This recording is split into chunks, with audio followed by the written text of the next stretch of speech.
Breathe in, breathe out.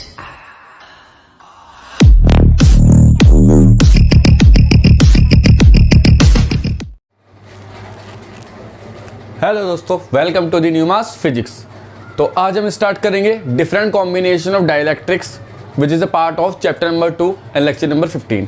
This is I think a last lecture और second last lecture and after this we will finish this lecture, मतलब we will finish this chapter, okay. And then we will start chapter number 3 which is called current and electricity. तो बात करते हैं different combination of dielectric in capacitor. Capacitor में अलग combination, dielectric के अलग अलग कॉम्बिनेशन बनाने पर कैपेसिटर के कैपेसिटेंस में क्या फ़र्क पड़ता है, ये चीज़ देखनी है आज के लेक्चर में हमें, है ना। तो कॉपी पेन निकाल के नोट्स बनाना स्टार्ट करो और देखते हैं कि डिफरेंट कॉम्बिनेशन कौन कौन से होते हैं और कौन सा कॉम्बिनेशन कैपेसिटेंस को बढ़ाएगा और कौन सा कॉम्बिनेशन कैपेसिटेंस को घटाएगा डाइलेक्ट्रिक रखने पर, और कैसे हम सीरीज और पैरेलल की पहचान करेंगे, है ना। तो स्टार्ट करते हैं डिफरेंट कॉम्बिनेशन ऑफ डाइलेक्ट्रिक। ठीक है भाई, तो मान लो हमारे पास कैपेसिटर है, मान लो हमारे पास क्या है, कैपेसिटर। ये रहा भाई, ये रहा बड़ा सा एक कैपेसिटर, ये हमारे पास एक बड़ा सा कैपेसिटर है, ये रखा, ये रहा, ये हमारे पास एक कैपेसिटर है, ये रहा भाई कैपेसिटर।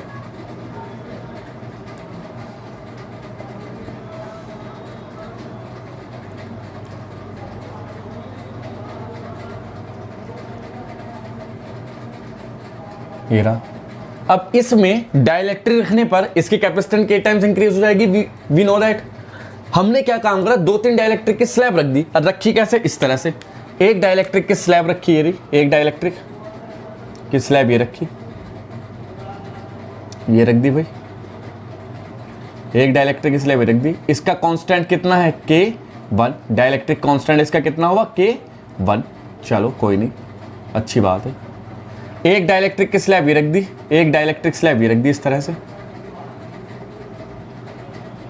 ठीक, ये रख दी,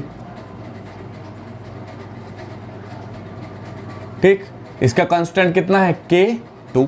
इसका डाइलेक्ट्रिक कांस्टेंट कितना है, K2, ठीक। डाइलेक्ट्रिक स्लैब रख दी हमने। अभी रखिए कैसा है, इस तरह से रखिए, एडजेसेंट, एक के बाद एक सीरीज। तो इस कॉम्बिनेशन को क्या कहेंगे अगर हमें नए कैपेसिटर्स बनाने हो, क्योंकि देखो ये डाइलेक्ट्रिक एक अलग कैपेसिटर की बिहेव करेगा और ये डाइलेक्ट्रिक एक अलग कैपेसिटर की तरह बिहेव करेगा। तो अगर हम इसका इक्विवेलेंट कॉम्बिनेशन बनाने की कोशिश करें, अगर हम इसका इक्विवेलेंट कॉम्बिनेशन बनाने की कोशिश करें तो क्या हो जाएगा, देखो यहाँ मान लो टोटल डिस्टेंस अगर d थी तो कितनी कितनी कवर की इन्होंने, ये पूरे स्पेस ग्रीन में अलग अलग करके मैंने बनाए हैं। ये कितनी हो जाएगी, d/2, और इसकी डिस्टेंस कितनी हो जाएगी, ये टोटल डिस्टेंस अगर d है तो इसने कितनी कवर की, d/2, और ये कितनी कवर करेगा, d/2। लेकिन एरिया तो सेम रहेगा क्योंकि प्लेट पीछे की तरफ को इस तरह से है ना, ये प्लेट तो इस तरह से है ना, तो एरिया तो सेम रहेगा। ऐसी डाइलेक्ट्रिक पीछे की तरफ को है इस तरह से, ये डाइलेक्ट्रिक स्लैब तो इस तरह से है ना, पूरा ईंट की तरह, तो इस तरह से स्लैब है डाइलेक्ट्रिक, है ना। ये ऐसे ही इसकी इस तरह से,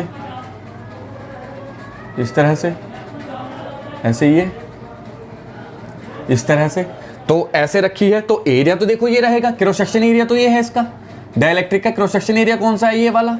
और जितना एरिया इसका है उतना ही एरिया इसका होगा, कोई सिंपल कोई दिक्कत वाली बात है नहीं। उतना ही एरिया इस प्लेट का होगा क्योंकि प्लेट पे फिट आ रही है ये, तो एरिया कितना होगा, एरिया तो ए ही रहेगा इन दोनों के लिए, है ना।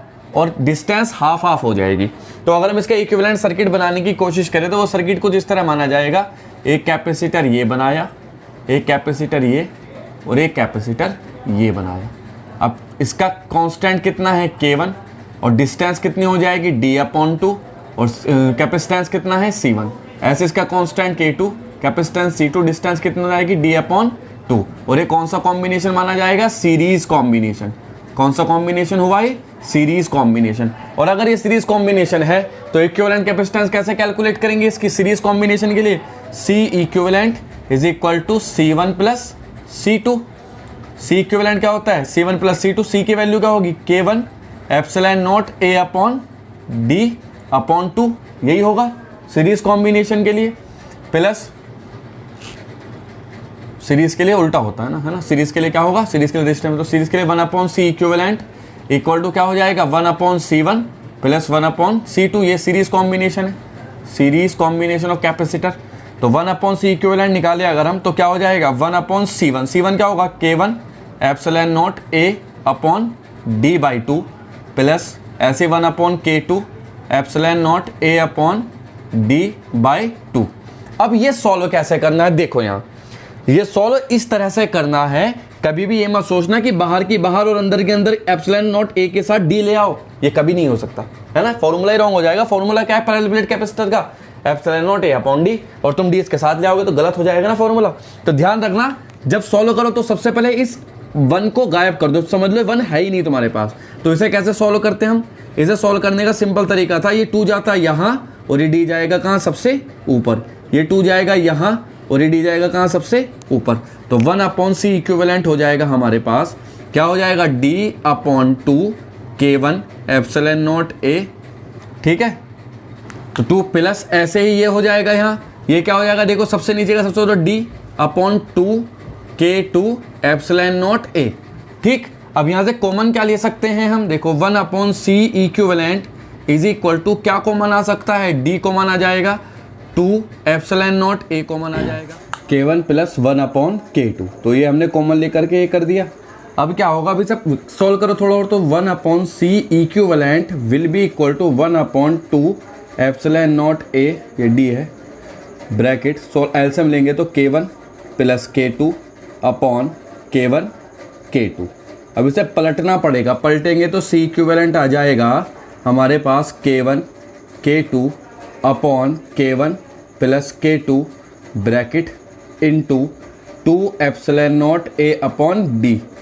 ये हमारे पास आंसर, ठीक। तो मतलब कहने का मेरा सिंपल ये है ओनली कि जब कोई दो डाइलेक्ट्रिक एक एडजेसेंट हिसाब से रखे हों कि एक के बाद एक, एक के बाद एक ही लाइन में, तो कैपेसिटर्स को माना जाता है एज ए सीरीज कैपेसिटर। और सीरीज के हिसाब से कितनी कितनी थिकनेस में फिल है उसके हिसाब से थिकनेस को उसी हिसाब से तोड़ देते हैं। जैसे 2 डाइलेक्ट्रिक है तो d/2 d/2, 3 डाइलेक्ट्रिक होते हैं तो d/3 d/3 d/3, ऑटोमेटिकली वही हिसाब से देगा भी वो, है ना। यहाँ तो मैंने गैप तुम्हें दिखाया है, आपको दिखाया जबकि गैप भी नहीं होगा, है ना ठीक है। ऐसे ही पैरेलल कॉम्बिनेशन के लिए क्या है, पैरेलल कॉम्बिनेशन के लिए कैसे करना होगा कि ये कैसे रखे होंगे डाइलेक्ट्रिक्स, ये डाइलेक्ट्रिक्स रखे होंगे। दूसरा अरेंजमेंट अगर मैं बनाने की कोशिश करूं तो कैसे, ये पहचान बता रहे भी मैं ना, तो कैसे कि मान लो हमारे पास ये डाइलेक्ट्रिक की प्लेट है, फिर से वही ये एक प्लेट है डाइलेक्ट्रिक, डिफरेंट अरेंजमेंट ऑफ क्या है ये कैपेसिटर्स है ना, ध्यान रखना इस बात का। और एक ये है, ये भी एक डाइलेक्ट्रिक की प्लेट है, इस तरह से रखी है ये, और एक डाइलेक्ट्रिक की प्लेट ये रखी, डाइलेक्ट्रिक नहीं कैपेसिटर है, कैपेसिटर की प्लेट इस तरह से रखी है भाई, ये कोई दिक्कत नहीं है, सब कुछ बढ़िया है। ये रही और ये रही भाई हमारे पास प्लेट्स, डाइलेक्ट्रिक कैपेसिटर्स की प्लेट। अब ये point you know A and this is a point B from where battery is connected. Okay, now we will place a dielectric like such like up and down, एक के ऊपर एक रखना है dielectric को, है ना। तो किस हिसाब से रखना है, कुछ इस तरह से देखिए, एक डाइलेक्ट्रिक ये फिल हुआ, ये रखा एक डाइलेक्ट्रिक स्लैब, तो ये रखी एक डाइलेक्ट्रिक स्लैब कुछ इस तरह से रखी है मान लो, है ना, और एक डाइलेक्ट्रिक स्लैब कुछ नीचे इसी तरह से रखी है, इसी के नीचे रख दी है। अब ये कैसी है, पीछे को तो है ही, तो यू नो इस तरह से होगी, ये इस तरह से होगी, है ना। और ये ऐसे ऐसे प्लेट ये डाइलेक्ट्रिक की, वो कैपेसिटर की, ये इस तरह से प्लेट होंगी कैपेसिटर्स की, ये इस तरह से कैपेसिटर की प्लेट होंगी, ये इस तरह से। अब इस डाइलेक्ट्रिक का कांस्टेंट K1 मान लो, इसका K2 मान लो, डिस्टेंस कितनी है दोनों के बीच की, D ही है, कोई सिंपल दिक्कत नहीं। अच्छा, इस प्लेट का एरिया कितना है, कैपेसिटर की प्लेट का एरिया तो A है, इस प्लेट का एरिया भी कितना होगा, A ही होगा। लेकिन अगर डाइलेक्ट्रिक की बात करो तो डाइलेक्ट्रिक कितने एरिया में फैला हुआ है, ये वो ऊपर वाला आधे हाफ एरिया में देखो, तो इस डाइलेक्ट्रिक के प्लेट का एरिया कितना हो जाएगा, A/2 तो इसका हुआ ऊपर वाली का, और नीचे वाली का भी कितना, A/2 हो जाएगा, जबकि डिस्टेंस दोनों के बीच की D ही रहेगी, क्योंकि डाइलेक्ट्रिक ऊपर से टूटा हुआ है, यहाँ से नहीं। तो ऐसे ही ये डाइलेक्ट्रिक बना हमारे पास K1 कांस्टेंट का, और ये बना K2 कांस्टेंट का डाइलेक्ट्रिक, ठीक है। इस तरह से डाइलेक्ट्रिक बने, तो ये कैसा कॉम्बिनेशन कहलाया जाएगा, कॉम्बिनेशन बनेगा पैरेलल कॉम्बिनेशन। कैसा कॉम्बिनेशन बनेगा, पैरेलल। पैरेलल कॉम्बिनेशन मतलब इस तरह से एक कैपेसिटर ऊपर, ये एक कैपेसिटर नीचे, ये इस तरह से कैपेसिटर बनाया। दोनों के बीच की डिस्टेंस कैसी रहेगी? दोनों के बीच की डिस्टेंस तो डी ही रहेगी, ये यहाँ है ना ए, और पॉइंट यहाँ ये बी। ये कैसे रहेगी? एरिया होगा A/2, डिस्टेंस होगी डी, इसका एरिया होगा A/2, डिस्टेंस होगी डी, और कांस्टेंट K1 इसका, और इसका कांस्टेंट K2। ठीक, तो series parallel combination, parallel combination के सी इक्विवेलेंट कैसे लिखते हैं? C equivalent equal to C1 plus C2। C1 की वैल्यू कितनी है? K1 epsilon naught A/2 upon D, और प्लस ऐसे ही K2 epsilon naught A/2 upon D. Common क्या ले सकते हैं? एप्सिलॉन नॉट A/2 डी, और ब्रैकेट में क्या बचेगा? K1 plus K2। ये सिंपली सॉल्व हो जाएगा सी इक्विवेलेंट यहाँ। तो आई बात समझ में कि कैसे डिफरेंट कॉम्बिनेशन से हम पहचान करते हैं कि कौन सा कॉम्बिनेशन है पैरेलल या सीरीज कॉम्बिनेशन। केवल और केवल डाइलेक्ट्रिक के कॉम्बिनेशन से हमें ये पता चल जाता है कि सीरीज कॉम्बिनेशन या पैरेलल कॉम्बिनेशन। अब डिफरेंट कॉम्बिनेशन से रिलेटेड न्यूमेरिकल करते हैं, ठीक है। दो चार इसके जनरल कॉम्बिनेशन है, उनसे रिलेटेड न्यूमेरिकल करते हैं। तो फाइंड क्या करना है सब में? सी इक्विवेलेंट। क्या फाइंड करना है भाई सब में? इनमें सी इक्विवेलेंट फाइंड करना है। तो क्वेश्चन लिख देता हूं मैं यहाँ पे, फाइंड सी इक्विवेलेंट। क्या क्वेश्चन लिखते हैं? Find equivalent capacitance, find equivalent capacitance. तो पहला कॉम्बिनेशन की अगर मैं बात करूं यहाँ, मान लो ये फर्स्ट क्वेश्चन है। इसका फर्स्ट क्वेश्चन क्या है भाई? कुछ इस तरह से ऐड है मामला सारा का सारा। किस तरह से कि एक कैपेसिटर ये है हमारे पास, एक कैपेसिटर ये है हमारे पास, ठीक। एक कैपेसिटर तो ये है, एक कैपेसिटर ये है, ठीक है। ये रहा, ये रहा। अब इसमें किस तरह से कुछ डिवाइडेड है? ये इस तरह से डिवाइडेड डाइलेक्ट्रिक, डाइलेक्ट्रिक को इस तरह से रखा गया है। किस तरह से कि यहाँ है एक डाइलेक्ट्रिक, यहाँ है ये, इसका कांस्टेंट कितना है?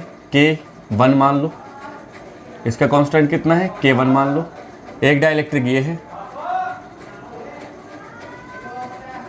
इसका कांस्टेंट मान लो K2, ये मान लिया K2। एक डाइलेक्ट्रिक पूरा का पूरा भरा हुआ है, फिल है ये फिल्ड है ये ये ये ये K3 इसका डाइलेक्ट्रिक कांस्टेंट है, ये इसका K3 डाइलेक्ट्रिक कांस्टेंट है, ये इस तरह से।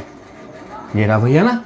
तो हमें क्या बतानी है? Find equivalent capacitance. अगर दोनों के बीच की डिस्टेंस कितनी है? दोनों के बीच की डिस्टेंस तो डी ही है, और एरिया कितना है? हर एक प्लेट का एरिया कितना है? एरिया है ए, ठीक। और डाइलेक्ट्रिक में रिलेशन कैसे दे रखा है? जो K1 है वो 2K है, जो K2 है वो K है, और जो K3 है वो 3K के इक्वल है, ठीक है। इक्विवेलेंट सर्किट कैसे बनेगा? देखो ये दोनों क्या है? ऊपर नीचे तो पैरेलल, और ये इसके क्या हो जाएगा? सीरीज में। इक्विवेलेंट सर्किट ऐसे तो बनेगा। तो बनाओ इक्विवेलेंट सर्किट। देखो भाई ये बना, ये चलो यहाँ बनाते हैं ना, यहाँ बनाते हैं, वहाँ सॉल्व करेंगे। ये बना एक कैपेसिटर, ये एक कैपेसिटर ये, और इन दोनों के सीरीज में ये लगा दिया यहाँ, ये हुआ भाई यहाँ, ठीक। इसका नाम दो 1, इसका नाम दो 2, ये 1 2 और ये 3 है ना, नाम दे लो। चलो 1, ये हुआ 2, और ये क्या हुआ 3। इसकी क्या है? एरिया। इस वाले का एरिया 1 वाले का देखो A/2, क्योंकि आधा है ये रेड एरिया, देखो K1 वाला A/2, और डिस्टेंस भी कितना है? कि हाफ में फैला हुआ है D/2। ऐसे यहाँ एरिया A/2 और डिस्टेंस D/2। यहाँ एरिया कितना होगा? A ही रहेगा, एरिया तो A ही रहेगा, और डिस्टेंस D हो जाएगी, D/2 हो जाएगी, क्योंकि डिस्टेंस आधी में फैली हुई है। यहाँ तक कितना होगा? D/2 ही तो होगा, ये वो भी D/2। तो ये जो ब्लू वाला है ये कितने में? एरिया तो पूरा, क्योंकि पूरा कवर कर रखा है एरिया तो इसने, लेकिन डिस्टेंस कितनी है? हाफ है डिस्टेंस इसकी। तो इन दोनों को पहले पैरेलल में सॉल्व करना है। पहले ये दोनों किसमें है? पैरेलल में। तो लिखेंगे 1 and 2 are in parallel, are in parallel. Parallel में क्या होता है? C' equal to C1 plus C2। तो लिखो C1 क्या हो जाएगा? K1 एप्सिलॉन नॉट, ए की जगह क्या हो जाएगा? A/2 अपॉन डी की जगह D/2।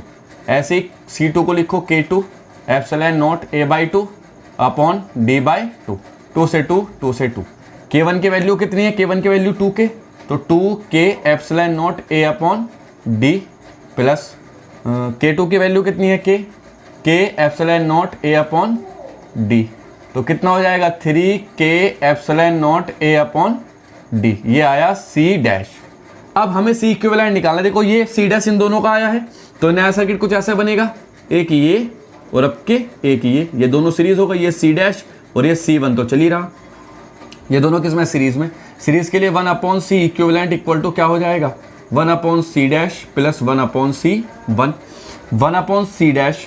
सी डैश कितना है भाई, सी डैश की वैल्यू तुमने निकाल ली, 1/3K epsilon not A/D plus 1/C1। C1 की वैल्यू कितनी है, C1 की वैल्यू, अच्छा ये 1 इसे 3 क्या रखा, चलो कोई नहीं, उसमें तो कोई दिक्कत वाली बात नहीं है। K1 K2 K1 K2 और ये K1 तो 3 हो रहा है, तो C1 क्यों मानना है सर हमें, 3 माना ना, तो 3 होगा ना भाई, ये तो 3 होगा, तो 3 हो जाएगा ये।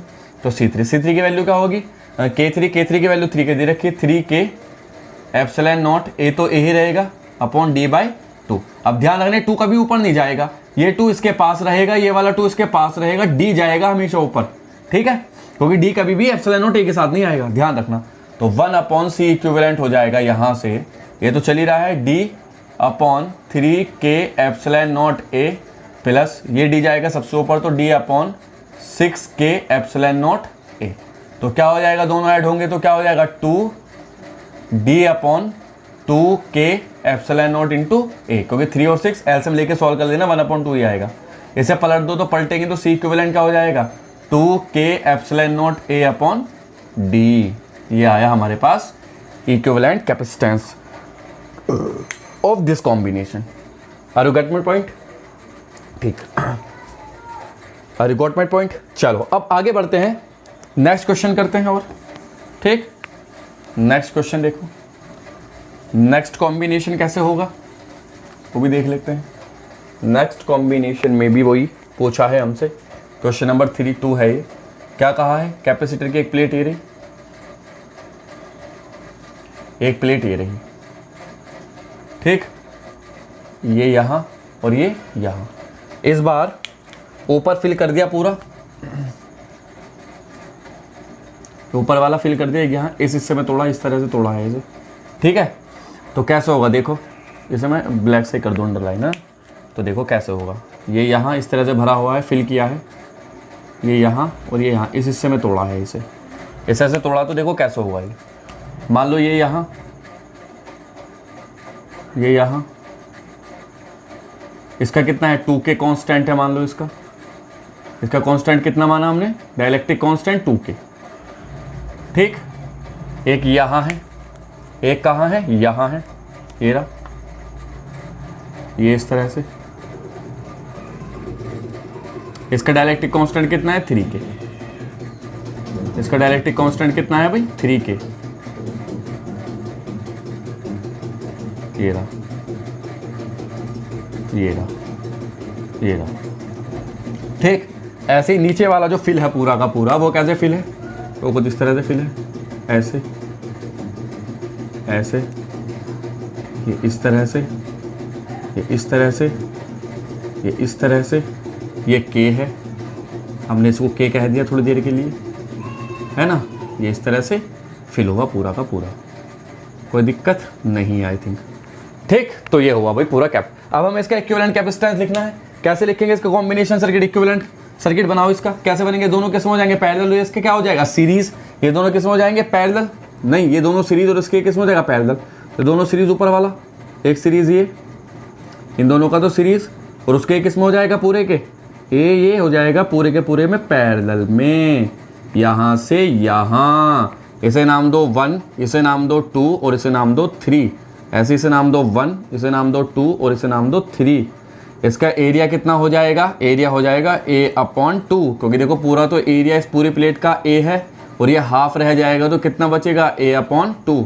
ऐसी डिस्टेंस कितनी है इस पूरे की, टोटल D, और अगर ऊपर वाली डिस्टेंस की बात करें, इस वाली की डिस्टेंस की बात करें, तो कितनी डिस्टेंस हो जाएगी, D/2। ऐसे ही वहाँ तो एरिया A/2 इसका ऊपर वाले का और डिस्टेंस D/2, ऐसे इसका एरिया A/2 हो जाएगा और डिस्टेंस कितना हो जाएगा, D/2, और इसका एरिया क्या हो जाएगा, A/2, लेकिन डिस्टेंस पूरी रहेगी D, क्योंकि डिस्टेंस पूरी पे फैला हुआ है ये। तो दोनों ही सीरीज, उसके बाद ही दोनों किसमें हो जाएंगे, पैरेलल में। तो पहले लिखेंगे 1 and 2 आर इन सीरीज, ये दोनों किस में हुए, सीरीज में हुए। जब सीरीज में हुए तो क्या लिख देंगे इसे हम, देखो सीरीज के लिए क्या होता है, C' = C1 + C2, तो C1 क्या हो जाएगा एप्सिलॉन नॉट K1, K1 की जगह 2K, एप्सिलॉन नॉट A की जगह A/2 और D की जगह क्या हो जाएगा D/2। ऐसे ही यहाँ K की जगह 3K, epsilon naught A/2 upon D/2। इससे ये कैंसिल, क्या बचेगा यहाँ क्या बचेगा, यहाँ बचेगा भाई हमारे पास 2 और 3 5K epsilon naught A upon D, ये तो C डैश और C dash and C3 are in parallel. अगर ये पैरेलल में है, अगर ये किस में है पैरेलल के लिए क्या यार सीरीज में फिर गड़बड़ कर दी, सीरीज के लिए फिर गड़बड़ लिख दिया, सीरीज के लिए थोड़ी होता है बाबू सीरीज। तो ये किस में सीरीज में है आर इन सीरीज, जब सीरीज में है तो क्या हो जाएगा 1 upon C dash equal to 1 upon C1 plus 1 upon C2। ठीक, 1 अपॉन C1 की वैल्यू क्या होगी, K की वैल्यू देखो यहाँ 2K epsilon naught A upon 2 upon D upon 2 plus ऐसे यहाँ 1 upon 3K epsilon naught A upon 2 upon D upon 2, क्योंकि यहाँ भी 3K और A/2 और D/2 है। 2 से A2 कैंसिल, 2 से ये वाला 2 कैंसिल, D जाएगा सबसे ऊपर, तो D upon 2K epsilon naught A plus D upon 3K epsilon naught A। क्या कॉमन ले सकते हैं D upon K epsilon naught A, bracket बचेगा क्या 1 अपॉन 2 प्लस 1 अपॉन 3, ये क्या चल रहा है 1 अपॉन C डैश, तो 1 upon C dash will be equal to D upon K epsilon naught A। Solve करेंगे इसे, 3 का 3 तो 5 अपॉन 6 पलट दो तो C डैश आ जाएगा हमारे पास क्या 6K epsilon naught A upon 5D। ये C डैश आई इन दोनों का निकल के।